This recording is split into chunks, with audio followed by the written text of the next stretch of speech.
দীর্ঘ প্রতীক্ষার অবসান। ডিএ মামলায় আদালতের রায় সরকারি কর্মীদের পক্ষে আসতেই উচ্ছ্বাসে ফেটে পড়লেন সংগ্রামী যৌথ মঞ্চের সদস্যরা। রায় ঘোষণার পর একে অপরকে অভিনন্দন, মিষ্টি বিতরণ, আনন্দে আত্মহারা কর্মীরা। মঞ্চের দাবি, এই রায় শুধু আইনি জয় নয়, দীর্ঘদিনের আন্দোলনেরও সাফল্য। কর্মীদের ন্যায্য অধিকার প্রতিষ্ঠায় আদালতের এই নির্দেশকে স্বাগত জানিয়ে আগামী দিনে ঐক্যবদ্ধ থাকার বার্তা দিলেন সংগঠনের নেতারা। সরকারি কর্মীদের আশা, দ্রুত রায় কার্যকর করে বকেয়া ডিএ মেটানোর পদক্ষেপ নেবে সরকার। আপাতত আদালতের রায় স্বস্তি ও খুশির আবহ রাজ্যের সরকারি কর্মী মহলে। দাবি যখন ন্যায্য হয়, যুদ্ধ শেষে আসেই জয়, তাই সংগ্রাম চলছে, চলবে। সংগ্রামী সংগ্রামী সংগ্রামী যৌথ মঞ্চ জিন্দাবাদ। মামলাকারী সংগঠন সরকারি কর্মচারী পরিষদের সভাপতি দেবাশিস শীল বললেন, 10 বছরের লড়াইয়ের পর এই দিন সরকারি কর্মীরা ঐতিহাসিক জয় পেলেন। সুপ্রিম কোর্ট জানিয়েছে রাজ্যের আর্থিক অসুবিধার বিষয়টি গ্রাহ্য করা হবে না। আজ বহু সরকারি কর্মীদের অত্যন্ত খুশির দিন। তার সঙ্গে সংযোজন হিসেবে আপনার প্রশ্নের জবাবে বলছি আপনাদের যে এই বাজেটের সঙ্গে আজকে যে বাজেট পেশ হবে তার সঙ্গে এই বকেয়া এরিয়ারের কোনো সম্পর্ক নেই। এই টাকা রাজ্য সরকার পেয়ে গেছে আজ থেকে 12 বছর আগে। 11-12 বছর আগে রাজ্য সরকার এই টাকা কেন্দ্রীয় অর্থ কমিশন বাবদ রাজ্য সরকারি কর্মচারীদের দিয়ে সমস্ত টাকা, পেনশনারদের সমস্ত টাকা এবং বোর্ড কর্পোরেশন, পঞ্চায়েত, শিক্ষকদের 60% টাকা পেয়ে গেছে রাজ্য সরকার। এবং এই যে মাননীয় এজির একজন কেন্দ্রীয় সরকারের একজন প্রতিনিধিকে রেখেছে, কারণটা হচ্ছে এইটাই যে রাজ্য সরকারকে হিসেব দিতে হবে 11 বছর আগের টাকা কি করেছে রাজ্য সরকার। রাজ্য সরকারের ফান্ডে যে টাকা জমেছিল সেই টাকা রাজ্য সরকার কি করেছে এটা এজির কাছে হিসেব দিতে হবে। এবং এই জন্যই আজকে এই কমিটি সুপ্রিম কোর্ট তৈরি করেছে। এবং এই যে 25% বকেয়া, এর আগে মাননীয় সুপ্রিম কোর্ট তারা নির্দিষ্ট কোনো সময় বলে দেননি, কিন্তু আজকে তারা নির্দিষ্টভাবে সময় বলে দিয়েছেন। এবং তার মধ্যে যদি না হয়, রাজ্যের মুখ্যমন্ত্রী কালকে গিয়ে উনি সুপ্রিম কোর্টে সওয়াল করেছেন, আগামী দিনে সুপ্রিম কোর্টের নির্দেশে ওনাকে ওনার চিফ সেক্রেটারিকে জেলে যেতে হবে, জেলে যেতে হবে, ওনাকে সুপ্রিম কোর্টে জেলে যেতে হবে। আর যারা বলেছিল যে এই টাকা নাকি সরকারের টাকা নেই, সরকারকে ব্যতিব্যস্ত করা চলবে না, তাদেরও জেলে যেতে হবে। আর যে সমস্ত সরকারি কর্মচারীরা সরকারের হয়ে দালালি করছে, তারা যদি বাপের বাটা হয়, ময়কা লাল হয়, তাহলে তারা একটা টাকাও নেবে না এখান থেকে, একটা টাকাও আমি বলছি, 1 টাকা এখান থেকে নেবে না। এই দালালি করে করে পশ্চিমবঙ্গের কর্মচারী সর্বনাশ তারা করেছে। 50 বছর ধরে এই সর্বনাশ হচ্ছে বন্ধু সরকারের তত্ত্ব করে। তার বিরুদ্ধে সংগ্রামী যৌথ মঞ্চ ছিল বলে আজকে আমরা এই যে মুখ্যমন্ত্রী ঘেউ ঘেউ ঘেউ ঘেউ করছিলেন, আমাদের বলেছিলেন চোর ডাকাত, ডাকাতের সর্দার, আজকে প্রমাণ হয়ে গেছে সুপ্রিম কোর্টের রায় যে উনি চোর, উনি ডাকাত, উনি আমাদের টাকা লুট করেছেন, উনি হাজার হাজার অনিয়মিত কর্মচারীর টাকা লুট করেছেন। সুতরাং এর বিরুদ্ধে উনি যদি ওই নির্দিষ্ট দিনে টাকা হিসেব না দেন, তাহলে আমরা পশ্চিমবঙ্গ অচল করে দেবো। সেই ক্ষমতা সংগ্রামী যৌথ মঞ্চের আছে, ওনাকে দেখিয়ে দিয়েছি। ভাস্কর বলেছে যে ওনার বাড়ির সামনে কেউ মিছিল করতে পারেনি। সংগ্রামী যৌথ মঞ্চ কয়েকটা দালালের বাধা সত্ত্বেও মিছিল করেছে, ওখানে 1 লক্ষ মানুষের মিছিল করেছে। নবান্নের মধ্যে বসে আমরা অবস্থান করেছি, হাত জোর করেছিল। যে মুখ্যমন্ত্রী চোর ডাকাত, ডাকাতের সর্দার করেছিল, তাকে অ্যারেঞ্জ পার্কে দাঁড়িয়ে হাত জোর করে বলতে হয়েছিল যে আমি 4% মনোনয়ন পাতা দিচ্ছি। সুতরাং সংগ্রামী যৌথ মঞ্চ আছে, থাকবে, এবং আগামী দিনে সেই লড়াই আরও যাতে সরকারি কর্মচারী, বাঙালি পশ্চিমবঙ্গের সরকারি কর্মচারী যে নেতিয়ে পড়া অবস্থা, যে নির্বীর্য অবস্থা তৈরি করেছিল সরকারগুলো, তার বিরুদ্ধে সংগ্রামী যৌথ মঞ্চ ঢুকে দাঁড়িয়েছে এবং তার জয় প্রাথমিকভাবে কোর্টে এসছে। এবং সেই রাস্তায়, সেই কোর্টের রাস্তায় এবং রাস্তার লড়াই, দুটো লড়াই সংগ্রামী যৌথ মঞ্চ লড়বে। এবং সাংবাদিকদের আবারও আমরা অভিনন্দন জানাচ্ছি আমাদের পাশে থাকার জন্য। আর বাংলা রেডিরা আছে। নমস্কার, আজকের সাংবাদিক সম্মেলনে আপনাদের সকলকে স্বাগত জানাচ্ছি। বিগত 11 দিনের বেশি দিন ধরে আমরা এখানে অবস্থানে রয়েছি এবং আমাদের এই লড়াইটাও শুরু হয়েছিল হাইকোর্টের ডিভিশন বেঞ্চে, যখন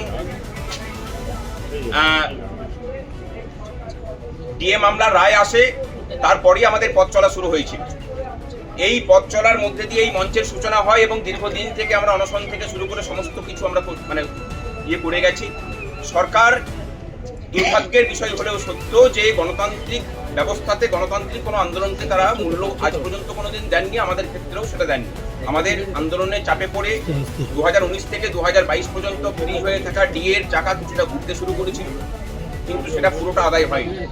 এখানে প্রসঙ্গত বলে রাখি যে রায় এসেছে, সেই রায় 1/4/2008 থেকে 31/12/2019 পর্যন্ত যে পে কমিশন, পঞ্চম বেতন কমিশন রাজ্যের, সেই পঞ্চম বেতন কমিশনের যে বকেয়া মহার্ঘ ভাতা, সেই বকেয়া মহার্ঘ ভাতা নিয়ে এর সাথে বর্তমান বকেয়া মানে পে কমিশনের যে বকেয়া মহার্ঘ ভাতা 40% যার পরিমাণ, তার সাথে কোনো সম্পর্ক নেই, তার জন্য লড়াই জারি আছে।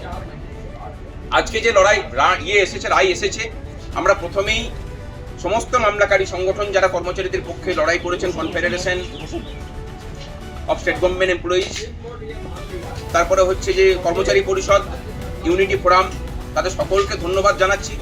আমরা এই মামলাতে ঢুকেছিলাম তাদের হাতকে শক্ত করার জন্য, এবং আপনারা জানেন যে এই মামলাতে আমরা ভারতবর্ষের বিখ্যাত আইনজীবী গোপাল সুব্রমণিয়াম স্যারকে নিয়েছিলাম। তার সওয়াল জবাব আপনারা শুনেছেন, এবং এটা প্রমাণ হলো যে কর্মচারীদের অত আর্থিক সক্ষমতা না থাকলেও আমাদের মামলাতে সুপ্রিম কোর্টের, রাজ্য সরকার, সুপ্রিম কোর্টের সমস্ত সিনিয়র আইনজীবীদেরকে নামিয়েছিলেন আমাদের বিপক্ষে, কিন্তু কর্মচারীদের যে লড়াই, যে অধিকার, সেই অধিকারকে তারা খণ্ডন করতে পারেননি এবং জয় মানে আটকাতে পারেননি। নিম্নতর আদালতে যেভাবে আমাদের জয়ের ধারাবাহিকতা বজায় থেকেছে, এখানেও তাই হয়েছে। আজকে তো এটা বলা হতেই পারে যে যখন পূর্ণাঙ্গ বাজেট আমরা পেশ করব নির্বাচন হয়ে যাবার পর, তখন আমরা এই বিষয়টা নিয়ে ভাববো, এখন রাজ্যের কাছে টাকা নেই। এর সাথে কোনো সম্পর্ক নেই। রাজ্যের টাকা না থাকার কথা তো সুপ্রিম কোর্ট খণ্ডন করিয়ে দিয়েছে, সুতরাং এই কথা বলতেও পারবে না। আর মানে এই 31শে মার্চের মধ্যেই তো এই যে অস্থায়ী বাজেট, সেই অস্থায়ী বাজেটের কার্যকাল তো সেই সময়টা এখন সময়সীমার মধ্যেই থাকছে, সুতরাং তারপর তো আর থাকছে না। সুতরাং এটুকু বলাই যায় এই সময়ের মতো মানতে হবে।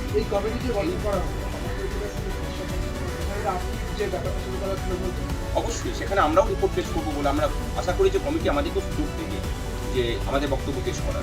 আমাদের কাছে তথ্য আছে, সরকার কি তথ্য পেশ করলো তার সাথে আমাদের তথ্য তারা মিলিয়ে দেখুন। আমরা সরকারের কাছ থেকে নেওয়া তথ্য পেশ করবো, এবং কেন্দ্র সরকারের বিভিন্ন যে ডিপার্টমেন্ট আছে তাদের কাছ থেকে তথ্য কালেকশন করে আমরা তথ্যগুলোকে তাদের কাছে তুলে ধরবো। আমার মনে হয় না যে তারাও এরকম কিছু বলবেন যে রাজ্যের আর্থিক স্থিতি খুব খারাপ। রাজ্যের আর্থিক স্থিতি যদি খুব খারাপ হতো তাহলে ক্লাবগুলোকে এত কিছু দেওয়া যেত না। যেখানে মানে এই যে দানগুলো হয়েছে, সেই দানগুলো কিন্তু কোনোটাই, পরিষ্কার করে বলি, কোনো প্রোডাক্টিভ ইনভেস্টমেন্ট নয়। একটা রাজ্য সরকারের কাজ হচ্ছে প্রোডাক্টিভ ইনভেস্টমেন্ট করা, যেখান থেকে তার কিছু ফেরত আসে। আমরা জানি যে পরিকাঠামো ক্ষেত্রে 1 টাকা ব্যয় করলে সেটা 3 টাকা হয়ে ঘুরে আসে। যেভাবে পরিকাঠামো বিহীন ক্ষেত্রগুলোতে বা পরিকাঠামো পরিকল্পনা এবং পরিকাঠামো বহির্ভূত জায়গাগুলোতে যেভাবে বিনিয়োগ হয়েছে বিগত 14 বছর ধরে, রাজ্যের আর্থিক স্বাস্থ্য যদি বা কিছুটা খারাপ হয়ে থাকে, তার দায় কিন্তু এই পরিকল্পনা বহির্ভূত কাজকর্ম। আমরা কি করব সেটা তো মনে হয় প্রথমেই বললাম, যে কর্মচারীদেরকে নিয়ে যে আন্দোলন হবে। আপনারা দেখেছেন এই মঞ্চে যখন অনশন হয়েছে কতটা বেকায়দায় সরকার করেছে। আপনারা দেখেছেন যে হরিশ মুখার্জি স্ট্রিট দিয়ে বিগত 14 বছরে কাউকে ঢুকতে দেয়নি। আমরা মিছিল করেছি, গোটা হরিশ মুখার্জি স্ট্রিটে যখন মিছিল হয়েছে তখন মিছিল শেষ হয়নি। সেরকমই কিছু দেখবেন। আপনারা দেখেছেন যে নবান্নের বাস স্ট্যান্ডে কেউ বসতে পারেনি, আমরা 3 দিন ধরে বসে থেকেছি। আপনারা যা দেখবেন সেটা নতুন ইতিহাস হবে, কর্মচারী আন্দোলনের ইতিহাসে এবং রাজ্যের আন্দোলনের ইতিহাসে। এই রায় কত লক্ষ কর্মচারী এবং পেনশনার লাভ মানে উপকৃত হচ্ছেন আজকের এই রায়ের পর? মোটামুটি 12 লক্ষ স্থায়ী কর্মচারী এবং পেনশনার এর ফলে উপকৃত হবেন। এবং এর সাথে বলে রাখি যে এই যে ডিএ 8% ডিএ বাড়লে অস্থায়ী কর্মচারীদের দৈনিক মজুরিতে 6 টাকা বৃদ্ধি হয়, বুঝতে পেরেছেন? তাহলে এই যে 25%, আমার মনে হয় যে অস্থায়ী কর্মচারীদের জন্য আমাদের লড়াই জারি থাকবে। যে তাহলে ওই যে পিরিয়ড আর কি, সংশ্লিষ্ট যে সময়কাল, সেই সময়কালের মধ্যে অস্থায়ী কর্মচারীরা যে কম বেতন পেয়েছেন তাদেরও মানে হওয়া উচিত। আর সর্বশেষে এটা সর্বদিয়ে শেষ করছি, মাননীয় সাংবাদিক বন্ধুদেরকে যেভাবে আপনারা পাশে থেকেছেন আমাদের, আমরা মানে আমাদের কৃতজ্ঞতা জানানোর ভাষা নেই আপনাদের। আমরা কোনো দলীয় রাজনীতিতে বিলম্ব করি না, নিজেদের অধিকারের লড়াইটা নিজেরা লড়ছি। তার পাশে আপনারা যেভাবে দাঁড়িয়েছেন এটা প্রমাণ করে যে পশ্চিমবঙ্গ তথা ভারতের প্রেস মিডিয়ার ভূমিকা নিয়ে বিভিন্ন যে প্রশ্ন ওঠে, সেই প্রশ্নগুলোকে খণ্ডন করার জন্য মনে হয় এই আন্দোলনে আপনাদের যে ভূমিকা সেটুকু যথেষ্ট। যেভাবে উনি নিজের ব্যক্তিগত উদ্যোগে পরমজিৎ সিং পাটোয়ারিয়া যে দিনের পর দিন দান করিয়েছেন এবং তার ফিস মিটিয়েছেন, আমরা ধন্যবাদ জানাচ্ছি মাননীয় বিকাশ রঞ্জন ভট্টাচার্যকে, বিনা পয়সায় কর্মচারীদের হয়ে লড়াই করে গেছেন দীর্ঘদিন। আজকে আমাদের বলার কথা এটাই যে 25% দেওয়ার অর্ডার কিন্তু আগেও হয়েছিল, রাজ্য সরকার সেটাকে মানেনি। আমরা কন্টেম্প করেছিলাম এবং কন্টেম্পের শুনানিটাকে শুনানি না করে রাজ্য সরকার বলেছিল, মানে সুপ্রিম কোর্ট বলেছিলেন যে আমরা মূল মামলার শুনানি করে নিচ্ছি। আজকে মূল মামলা রায় বেরোলো, প্রায় 4 মাস হতে চললো, মানে সমস্ত কিছু শেষ হয়ে যাবার পরে। আমরা একটা কথা বলি যে মাননীয় মুখ্যমন্ত্রী আগের বার যেভাবে 25%কে না দেওয়ার সাহস দেখিয়েছেন, এবার যেন আগুন নিয়ে খেলবেন না। সংগ্রামী যৌথ মঞ্চের পক্ষ থেকে, রাজ্য সরকারের কর্মচারী এবং পেনশনারদের পক্ষ থেকে আপনাকে পরিষ্কার জানাই যে এই ভোটের মুখে এই রায় যদি ক্যারি ফরওয়ার্ড না করা হয়, তাহলে যে আন্দোলনের সম্মুখীন হবেন আপনি, আপনাকেও নতুন করে আন্দোলন শেখাবো আমরা, এটুকু কথা দিলাম। আমরা রায়ের নতুন করে বিশ্লেষণে কিছু যাচ্ছি না, আপনারা তা দেখিয়েছেন, বিশ্লেষণ করেছেন আপনাদের মতো করে। এখানে কিন্তু কোথাও সুপ্রিম কোর্ট বলেনি যে এটা আইন স্বীকৃত অধিকারের মধ্যে নয়। মৌলিক অধিকার নিয়ে অনেকে বলছেন, ডিএটাকে মৌলিক অধিকার বলে কিন্তু কোনো সময়ই আমরা বলিনি। আমরা বলেছি যে লিগ্যালি এনফোর্সেবল রাইট, অর্থাৎ আইন স্বীকৃত অধিকার, এবং এই কথাটাও কিন্তু সুপ্রিম কোর্ট আজকে বলেছে। ডিএ কর্মচারীদের আইন স্বীকৃত অধিকার, এটা প্রতিষ্ঠিত হবে এবং এই রায়ের প্রভাব গোটা ভারতবর্ষ জুড়েই পড়বে, এটুকু বলে রাখি। সুপ্রিম কোর্টের যে কোনো প্রেসিডেন্ট সেটা ল্যান্ড অফ, মানে ল অফ দ্য ল্যান্ড হয়, এটার অন্য কোনো কিছুর মানে হয় না। সুতরাং আর বাকি 75%-এর জন্য একটা 3 সদস্যের কমিটি কনস্টিটিউট করা হয়েছে, 4 সদস্যের কমিটি, সরি। তারা রাজ্যের মানে আর্থিক পরিস্থিতির কথা বিবেচনা করে আগামী 15ই মের মধ্যে একটা রিপোর্ট দেবেন সুপ্রিম কোর্টে, এবং আগামী 15ই মে আমাদের সুপ্রিম কোর্টে আবার এটা শুনানি হবে। এটা কিন্তু কবে দিতে হবে সেইটুকু নিয়ে শুনানি, দিতে যে হবে সেটুকু নিশ্চিত থাকতে পারেন, কিন্তু কত কিস্তিতে দিতে হবে সেটা পরবর্তী ক্ষেত্রে ঠিক হবে।